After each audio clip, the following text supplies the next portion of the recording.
설날이 지난 그 다음 주 일요일이었습니다. 아들이 혼자 들렀어요. 점심을 먹으면서 밥숟가락을 내려놓더니 갑자기 그러더라고요. 엄마, 이번 추석에는 제대로 못 챙겨드려서 죄송해요. 순간 저는 젓가락을 들고 있다가 멈췄습니다. 무슨 말을 하는 건지 한참을 이해하지 못했어요. 응?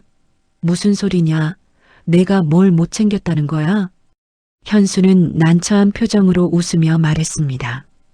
원래는 늘 드리던 대로 100만 원 챙겨드리려고 했는데요. 이번에는 이사 준비하느라 부담이 커서 50만 원만 봉투에 넣어 보냈잖아요.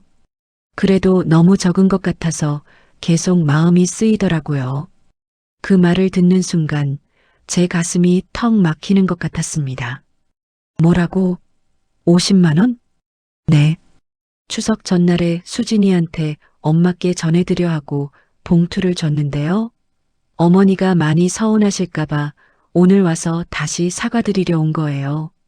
저는 얼이 빠져서 아들을 바라봤습니다. 현수야, 이번 추석에 나는 봉투를 받은 적이 없다. 수진이가 혼자 와서 밥만 먹고 갔다. 그래서 그냥 요즘 힘든가 보다 이렇게 생각하고 넘겼는데 네가 봉투를 줬다고? 네. 말도 안 돼요. 확실히 줬어요. 저희 집 현관에서 제가 직접 봉투를 건네줬다니까요. 그때부터 제 머릿속 어디에선가 이상한 기척이 올라오기 시작했습니다. 설마 라는 생각과 설마 그럴 리가 라는 생각이 계속 부딪혔어요.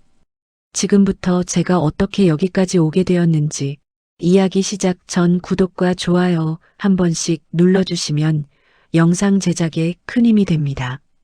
지금부터 고부 보따리 이야기 시작하겠습니다. 저는 올해 63, 이름은 윤금자입니다.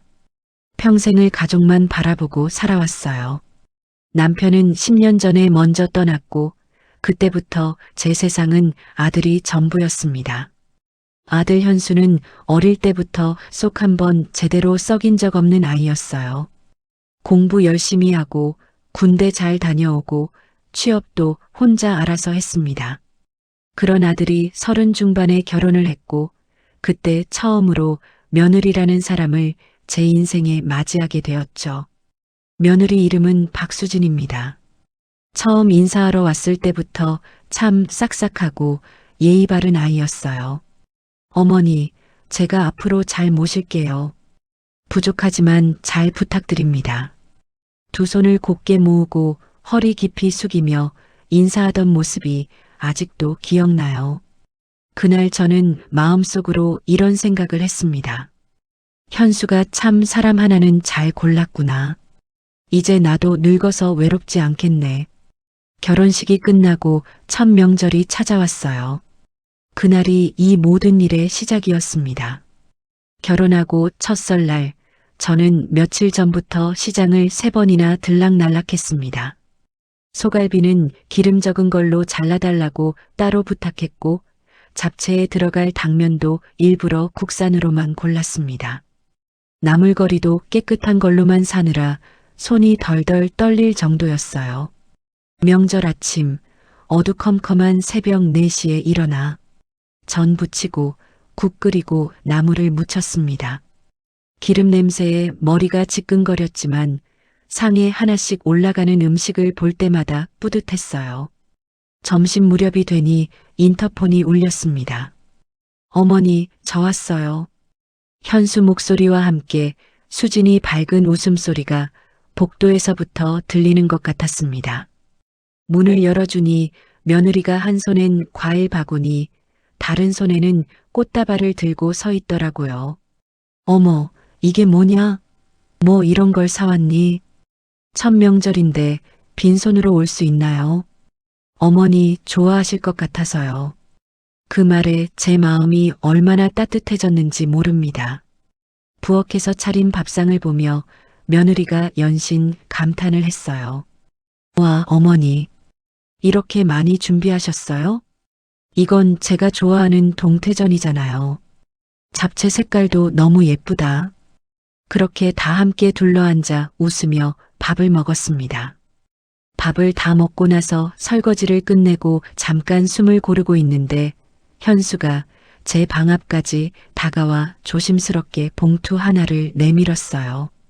엄마, 이건 늘 명절마다 챙겨드리고 싶었던 거예요. 이게 뭐냐? 이런 거 하지 마라. 너희들 살림도 빠듯할 텐데. 아니에요. 엄마가 평생 저 때문에 고생하셨잖아요. 이 정도는 꼭 해야 내가 편해요. 봉투를 받아들었을 때 손끝이 뜨끈해지는 것 같았습니다. 나중에 혼자 방에 들어와 봉투를 열어보니 100만 원이 들어 있었어요. 그 돈 액수보다도 아들이 이제 이렇게 나를 챙겨줄 만큼 자랐구나 하는 마음이 더 먼저 올라와 눈물이 핑 돌았습니다.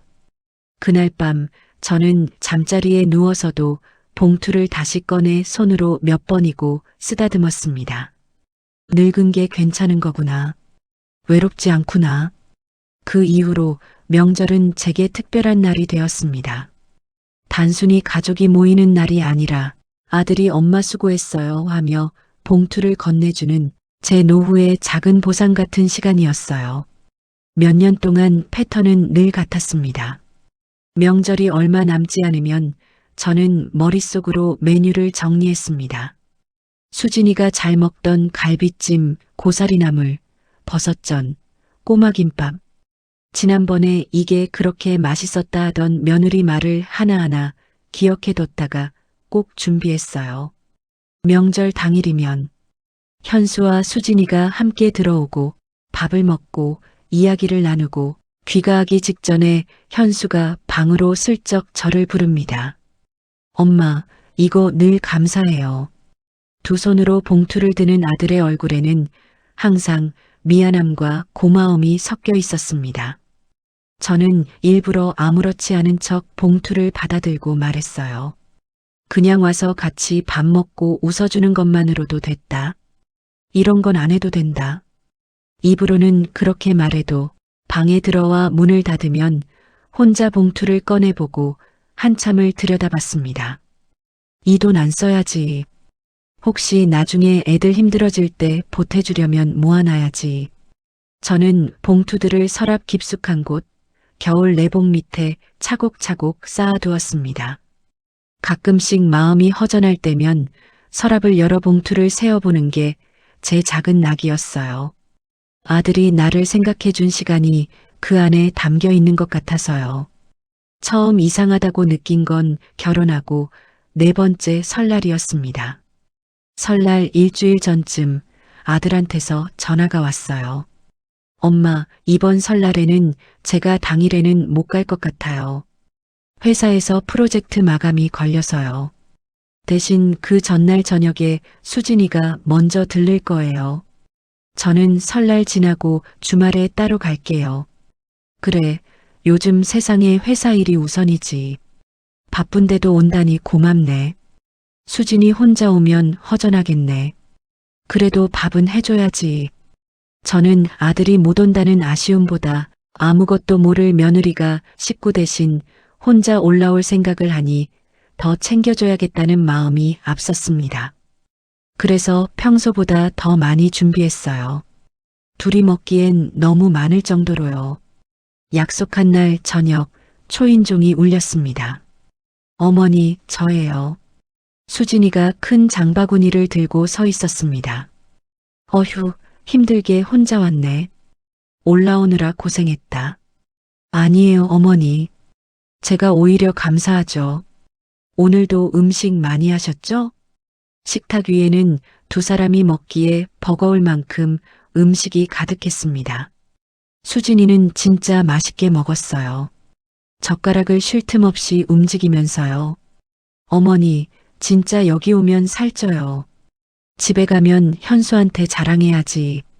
밥을 먹고 나서 저는 평소처럼 반찬통에 나물과 전, 국을 나눠 담았습니다. 이거 가져가서 둘이서 며칠은 먹겠다. 냉장고 넣어놓고 데워 먹어라. 어머니, 이렇게까지 챙겨주셔서 어떡해요. 들고 가면서 손 빠질 것 같은데요? 말로는 그렇게 하면서도 수진이는 이것도 넣어달라 반찬통 하나 더 있냐? 이런 말도 자연스럽게 덧붙였습니다. 그래도 저는 서운하지 않았어요. 내 음식이 맛있어서 그러지 하고만 생각했으니까요. 그날의 이상한 점은 딱 하나뿐이었습니다. 집에 가기 전까지 단 한 번도 봉투 이야기가 나오지 않았다는 것. 저는 잠깐 고민했습니다. 수진아, 현수한테서 뭐 받은 거 없니?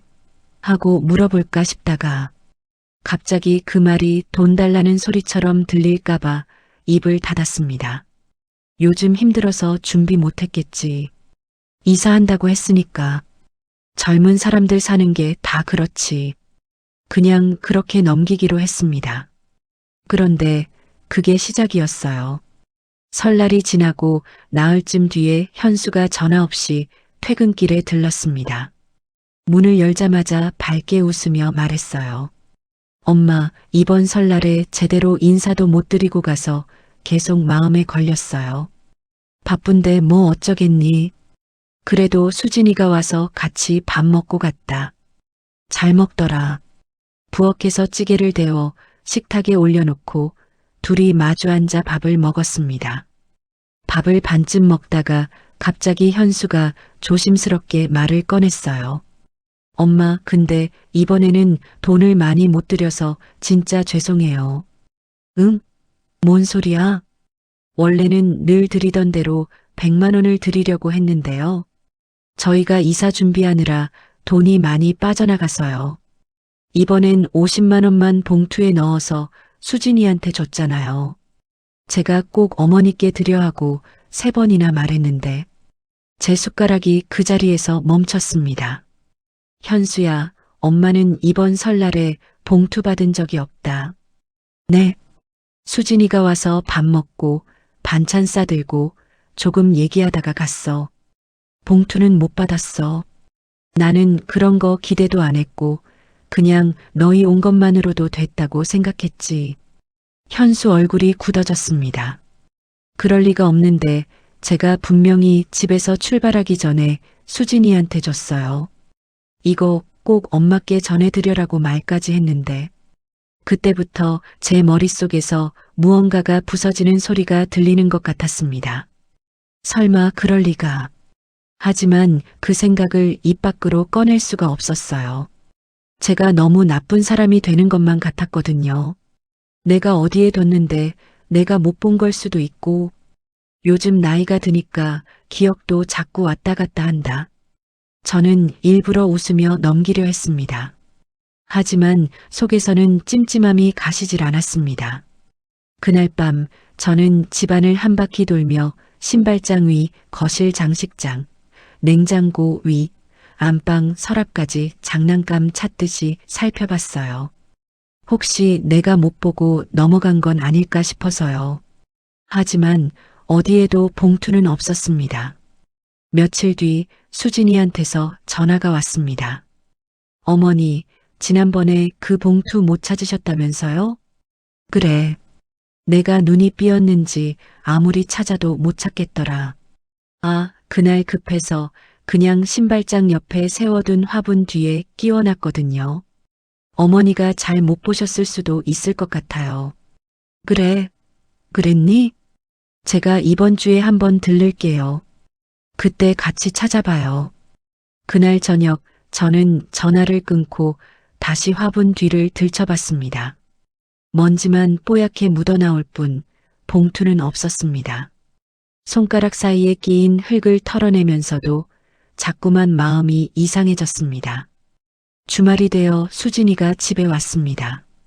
현관문을 열고 들어오자마자 신발도 제대로 벗기 전에 화분 뒤로 손을 쑥 뻗더니 이렇게 말했습니다. 어머니, 여기 있잖아요. 그대로 있는데요? 수진이 손에 하얀 봉투가 들려 있었습니다. 제 눈이 커졌어요. 거기 있었니? 네. 어머니가 못 보셨나 봐요. 이런 건 잘 챙기셔야죠. 나이 드시면 자꾸 깜빡하신다니까. 그 말에 저는 아무 대꾸도 못했습니다. 얼굴이 화끈거렸어요. 정말 내가 못 본 걸까? 아니면 봉투를 건네받으면서도 마음 깊은 곳에서는 뭔가 말로 설명하기 힘든 불편함이 자꾸 올라왔습니다.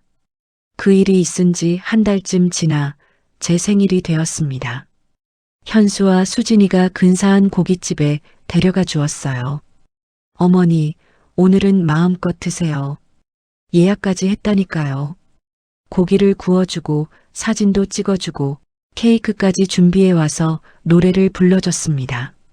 식사를 마치고 집 앞까지 데려다 주는 길에 수진이가 작은 쇼핑백을 내밀었어요.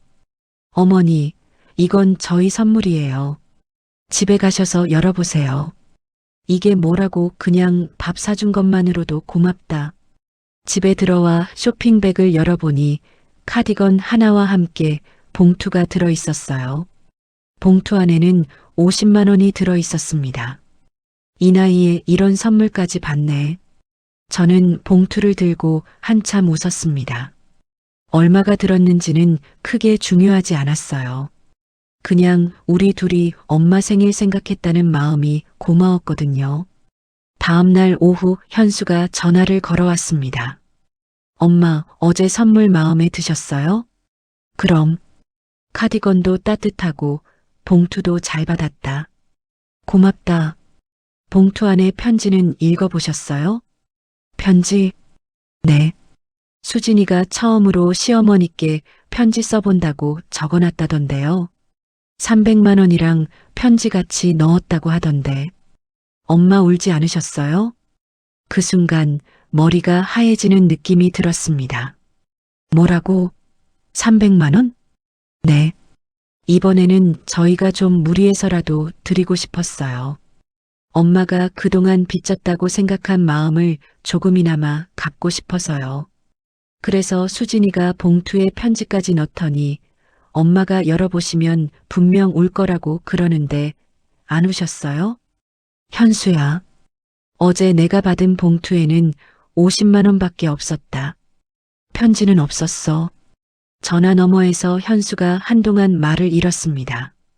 엄마, 그럴 리가 없는데요. 수진이랑 같이 정확히 세서 넣었어요. 300만 원 맞게 넣고 편지도 제가 확인했어요. 혹시 봉투를 다른 거랑 착각하신 거 아니에요? 아니다. 분명히 그 봉투였어. 쇼핑백 안에 카디건이랑 같이 들어있었던.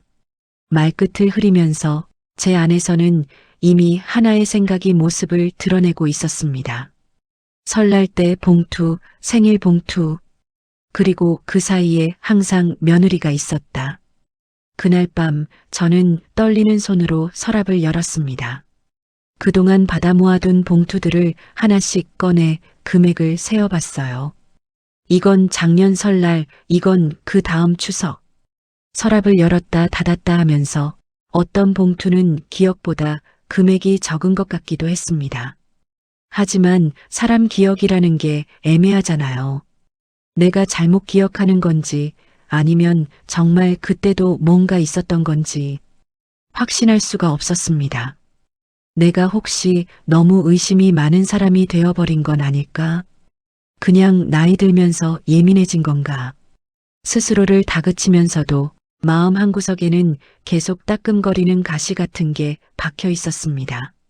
며칠 후 현수와 단둘이 만날 일이 생겼습니다. 수진이는 친구 결혼식이 있다고 해서 같이 오지 않았어요. 저녁을 먹고 설거지를 하다가 저는 결국 말을 꺼냈습니다. 현수야, 엄마가 이상한 소리 하나 해도 되겠냐? 네, 엄마. 무슨 말씀이세요? 혹시 어디까지나 혹시인데. 수진이가 중간에서 봉투를 건드리는 건 아닐까? 현수의 표정이 굳었습니다. 어머니, 그런 말씀하시면 안 돼요. 수진이가 그럴 애가 아니에요. 그래, 나도 그러고 싶다. 근데 이상하게 자꾸 겹쳐. 너는 분명히 줬다고 하고 난 못 받았다고 하고 그리고 2번 다 수진이를 통해서 전해졌지. 현수는 숟가락을 내려놓고 한참을 말없이 있더니 조용히 입을 열었습니다. 사실 저도 조금 이상하다는 생각을 했어요. 뭐? 이번 생일에 300만 원 넣으면서 수진이가 자꾸 금액을 줄이자고 했어요. 어머니는 많이 드려도 다 우리에게 다시 쓰신다느니 지금은 우리가 더 필요하다느니 말하면서요. 그래서 제가 속으로 조금 걸렸는데 그래도 제 아내니까 믿으려고 했거든요. 그럼 엄마 한 번만 정말 마지막으로 확인을 해볼까요? 엄마가 미리 알고 계시면 덜 상처받으실 수도 있으니까요. 그날 우리는 묵시적인 약속 하나를 했습니다. 다음에 또 비슷한 일이 생긴다면 그때는 확실히 확인해 보자고요. 기회는 생각보다 빨리 찾아왔습니다. 한 달쯤 지났을 때 저희 작은 조카가 결혼을 하게 됐어요. 저도 시골 친척들 모이는 결혼식이라 꼭 가야 했습니다. 결혼식 전날 현수에게서 전화가 왔어요. 엄마, 내일 결혼식 잘 다녀오세요. 제가 같이 가고 싶은데 회사 워크숍이 겹쳐서 도저히 빠질 수가 없어요. 그래, 어쩌겠니? 요즘 일하기도 힘든데. 그냥 마음만 보내라. 그래서요, 제가 축의금 50만 원 준비했어요. 수진이한테 맡길 거예요. 내일 아침에 엄마 집에 들러서 봉투를 전해드릴 거예요. 그래, 50만 원이면 너무 많은 거 아니냐? 사촌 동생 결혼식인데. 괜찮아요. 제가 동생한테 미안한 게 있어서요. 엄마 꼭 50만 원 들어있는지 확인해 주세요. 나중에 동생한테도 뭐라 설명해야 하니까요. 현수는 유난히 50만 원이라는 숫자를 여러 번 강조했습니다. 그 목소리에 담긴 뭔가 미묘한 긴장감이 느껴졌어요. 다음 날 아침 수진이가 혼자 집에 왔습니다. 어머니, 안녕하세요. 오늘 결혼식 가시죠? 이거 현수가 부탁한 축의금이에요. 수진이가 내민 봉투는 겉에서 보기엔 평범했습니다. 약간 두께가 있는 것 같기도 했고요. 그래, 고맙다. 너는 안 가니? 저는 점심에 친척 모임이 있어서요. 어머니만 다녀오세요. 수진이는 평소처럼 밝게 웃으며 이야기를 나누다가 화장실 좀 쓸게요 하고 안쪽으로 들어갔습니다. 그 순간 제 심장은 쿵쿵 뛰기 시작했습니다. 지금이야. 손이 떨려 봉투를 겨우 뜯어봤습니다. 안에 있는 돈을 꺼내 세어보니 10,000원짜리 몇 장이랑 50,000원짜리 몇 장이 섞여 있었어요. 하나, 둘, 셋.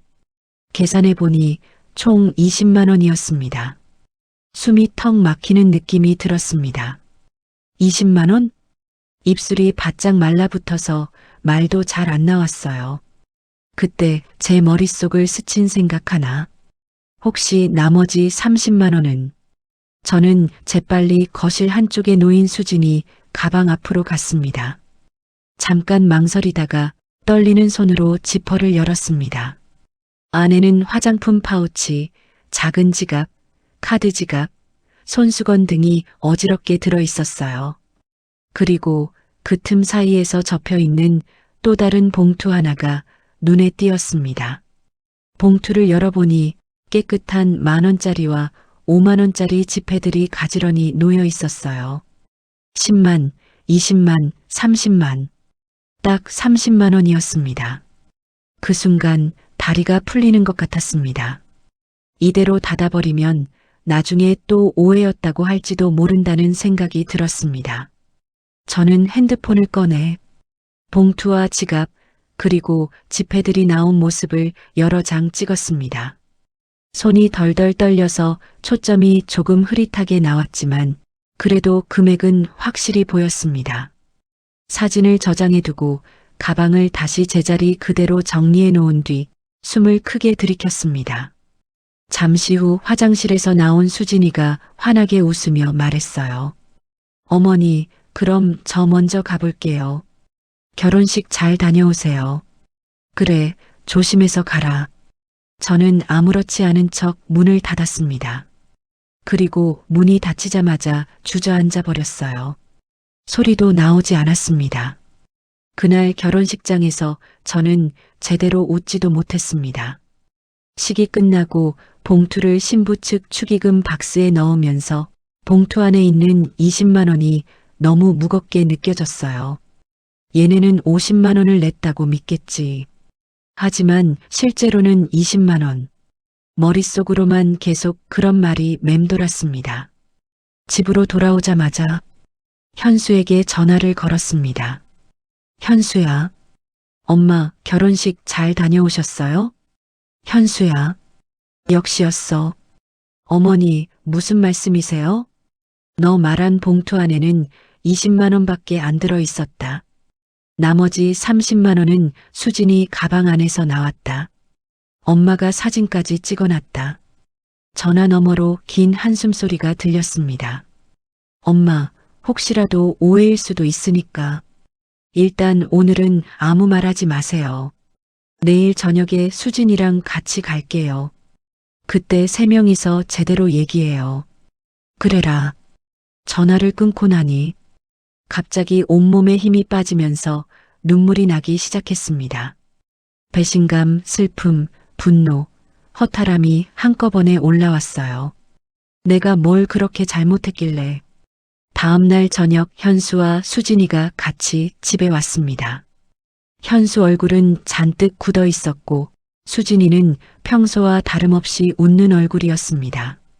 어머니, 안녕하세요. 어제 결혼식 어떠셨어요? 사진 좀 보여주세요. 그래, 앉아라. 밥부터 먹고 얘기하자.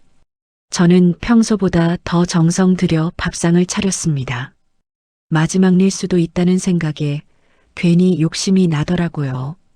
세 사람이 둘러앉아 밥을 먹는 동안 이상하게도 말이 잘 나오지 않았습니다.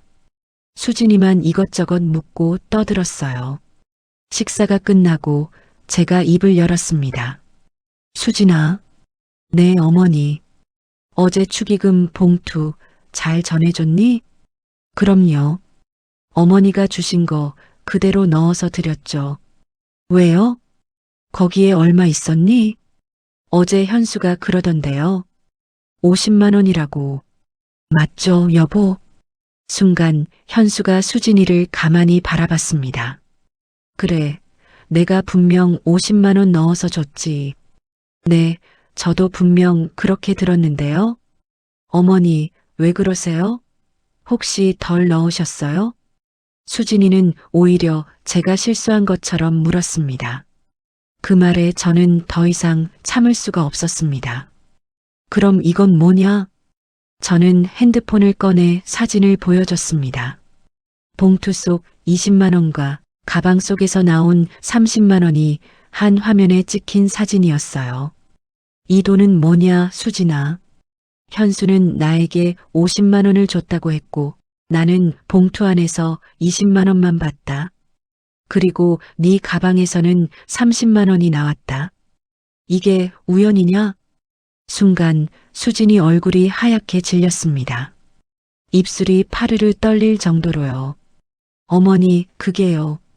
처음에는 말을 더듬더니 갑자기 표정이 바뀌었습니다. 근데요, 어머니. 왜 제 가방을 뒤지셨어요? 수진이가 목소리를 높였습니다. 그게 지금 중요한 거야? 중요하죠. 남의 가방을 멋대로 뒤지는 게 말이 돼요? 그게 더 문제 아닌가요? 저도 그 말에 울컥했습니다. 내가 네 허락도 없이 가방을 뒤진 건 잘못이다. 그건 사과한다. 하지만 그 전에 너는 왜 남의 봉투에서 돈을 빼갔느냐? 어머니, 전 진짜 그런 거 안 했어요. 아마 어머니가 착각하신 거 아니에요? 그때 그동안 침묵하고 있던 현수가 입을 열었습니다.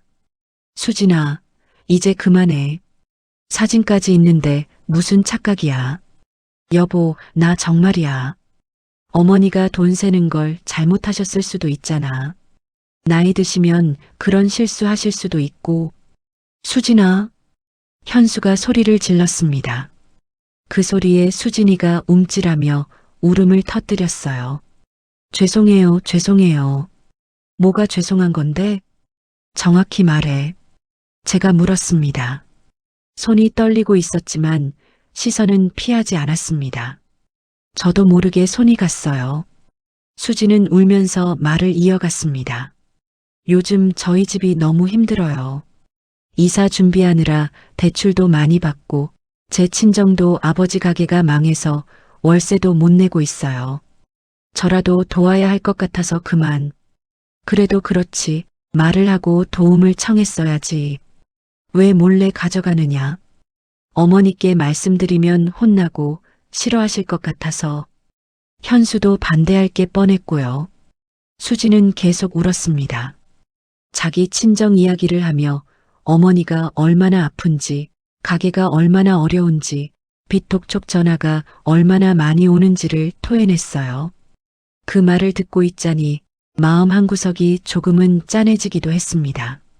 하지만 그래도 이해할 수 없는 선이 있었습니다. 힘들면 말로 했다면 내가 도와줄 수 있었을지도 모른다. 그런데 왜 거짓말을 했냐? 왜 내 기억이 틀렸다고, 나이가 들어서 헷갈린다고 그렇게 나를 바보로 만들었냐? 죄송해요, 어머니. 수지는 고개를 숙인 채 계속 사과만 반복했습니다. 제대로 된 대답은 끝내 하지 않았어요. 그날 밤 세 사람은 각자 다른 마음으로 헤어졌습니다. 그날 이후로도 저는 한동안 잠을 이룰 수 없었습니다. 수진이 울던 얼굴이 떠오르면서 내가 너무 심하게 몰아붙인 건 아닐까 하는 생각이 들기도 했어요. 정말 친정이 그렇게 어렵다면 내가 너무 냉정한 사람인가? 며칠을 고민하다가 결국 저는 전화를 걸었습니다. 수진이 친정 어머니 번호는 예전에 한번 연락할 일이 있어 저장해 둔 상태였어요. 손이 떨렸지만 통화 버튼을 눌렀습니다. 여보세요? 아, 어머니. 저는 현수 엄마 윤금자입니다. 아이고, 사돈어른. 웬일이세요? 잘 지내시죠? 예, 뭐 그럭저럭요. 사돈어른은 요즘 어떠세요? 가게 일은 많이 힘드시다고 들었어요. 가게요? 무슨 가게요? 순간 귀를 의심했습니다. 수진이가 그러던데요. 아버님, 어머님이 운영하시던 식당이 요즘 장사가 안 돼서 월세도 못 낸다고. 아이고, 그게 언제적 얘기예요. 저희 식당 정리한 지 벌써 2년 됐어요. 지금은 남편이랑 둘이 건강이나 챙기면서 쉬고 있어요. 가끔 여행도 다니고요. 지난달에는 강릉도 다녀왔어요. 손에서 핸드폰이 미끄러질 뻔했습니다. 네, 2년이요? 나이가 있으니 더 이상 식당 하기 힘들어서요. 근데 사돈, 왜 갑자기 그런 걸 물으세요? 혹시 수진이가 또 뭘 잘못했나요? 목소리가 조금 불안해졌습니다. 아니에요. 힘드시다는 얘기를 어렴풋이 듣고 걱정돼서요. 잘 지내신다니 다행입니다. 전화를 겨우 마무리하고 끊었습니다. 손에 땀이 흥건히 배어 있었어요. 2년 전부터 정리했다고? 그렇다면 수진이 울면서 했던 말들은 전부 꾸며낸 이야기였습니다. 식당이 망해서 월세가 밀리고 사채 쓴 걸 갚아야 해서 힘들고 그 모든 말들이. 저는 다시 전화를 걸었습니다. 이번엔 현수에게. 현수야. 엄마. 사돈어른께 전화해봤다. 가게는 2년 전에 정리했고 지금은 여행 다니면서 잘 지낸다고 하더라. 한동안 침묵이 흐르더니 현수가 낮게 말했습니다. 알고 있었어요, 엄마. 뭐? 저도 알고 있었어요. 장인어른 장모님이 가게 정리했다고. 그래서 그날 수진이가 식당이 힘들다고 말할 때 일부러 모른 척했어요. 왜 그랬어? 어디까지 거짓말을 하나 보고 싶었어요. 현수의 목소리가 떨렸습니다. 엄마, 저 이제 이혼할 거예요. 뭐라고? 이미 변호사 상담 다 받았어요. 이번 일만이 아니라 알고 보니 다른 데서도 돈 문제, 거짓말 문제 많더라고요. 엄마에게 한 짓은 그냥 도저히 넘길 수 있는 일이 아니에요. 현수야, 차라리 아이 생기기 전에 알게 돼서 다행이에요. 엄마한테도 너무 죄송해요. 제가 사람을 잘못 봤어요. 그 말을 듣는 순간 가슴이 뜨겁게 타오르는 것 같다가 이내 서늘하게 식어버렸습니다. 이게 잘된 일인지 잘못된 일인지 그 자리에서는 도무지 판단이 안 섰어요. 며칠 후 수진이가 혼자 집에 찾아왔습니다.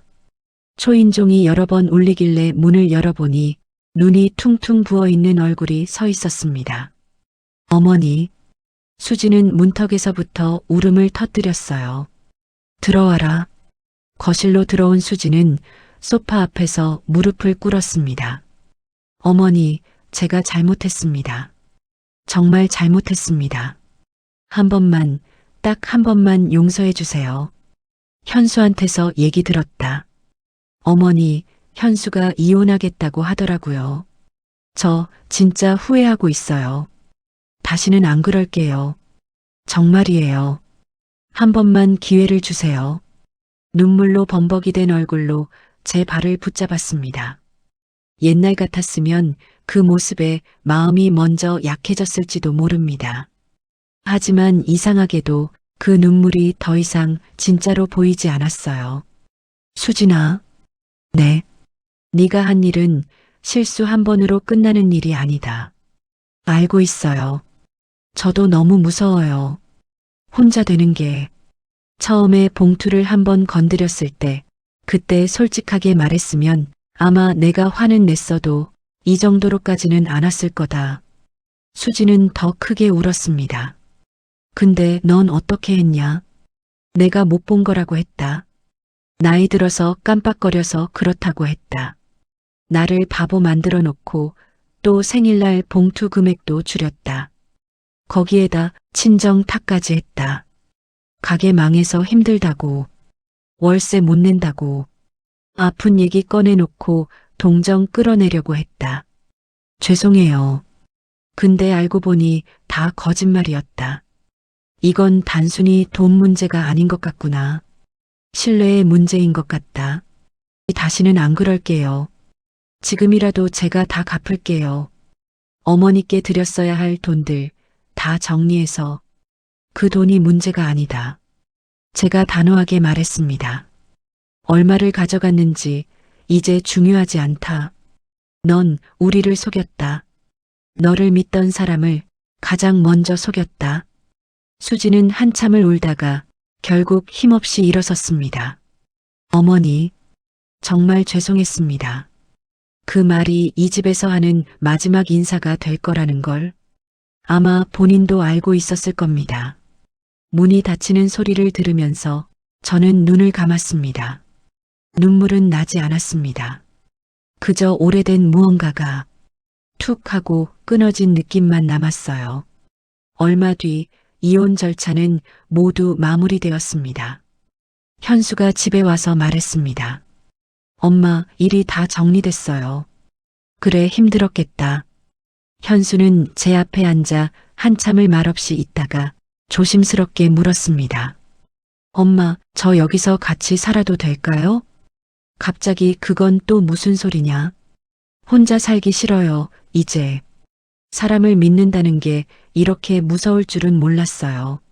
엄마랑 같이 있으면 적어도 누구를 의심하면서 살지는 않아도 되잖아요. 사실 저도 밤마다 빈집이 유난히 크게 느껴지고 있었어요. 그래, 들어와 살아라. 방 하나 비어 있다. 늙은 엄마랑 살아줄 사람이 어디 있다고. 현수는 그 자리에서 저를 꽉 안았습니다.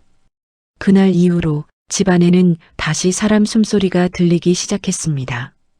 아침엔 둘이 같이 동네를 한 바퀴 돌아요. 현수가 출근할 땐 제가 도시락을 싸주고 퇴근해서 돌아오면 오늘 하루 어땠냐 얘기 나누며 밥을 먹습니다. 주말에는 시장에 같이 가서 세일하는 과일도 고르고 반찬거리도 같이 고릅니다. 예전엔 혼자 카트를 밀고 다니던 시장이었는데 이제는 카트를 서로 밀겠다고 티격태격하는 재미도 생겼어요. 아직 상처가 다 아문 건 아닙니다. 돈 때문이라기보다 사람에 대한 믿음을 한번 크게 저버렸다는 기억이 가끔은 마음을 쿡쿡 찌릅니다. 하지만 한 가지는 확실히 알게 되었습니다. 나이가 들었다고 해서 눈치가 둔해지는 건 아니라는 거요. 오히려 오래 살다 보면 말투, 표정, 행동 하나하나에 어떤 마음이 숨었는지 조금씩 더 잘 보이게 되는 것 같습니다. 그리고 또 한 가지, 가족이라는 이름으로 남의 호의를 당연하게 여기고 그 호의를 이용하기 시작하는 순간 그 관계는 이미 가족이 아니라는 걸 이번 일을 통해 뼈저리게 깨달았습니다. 저는 이제 아들과 둘이서 다시 시작합니다. 아들이 언젠가 자기 잘못이 아닌 상처에서 완전히 벗어나 진심으로 자신을 아껴주는 사람을 만나기를 바라면서요. 오늘의 고부 보따리 이야기는 여기까지입니다. 영상을 재밌게 보셨다면 구독과 좋아요, 댓글은 저에게 큰 힘이 됩니다. 다음에 더 재밌는 영상으로 돌아오겠습니다.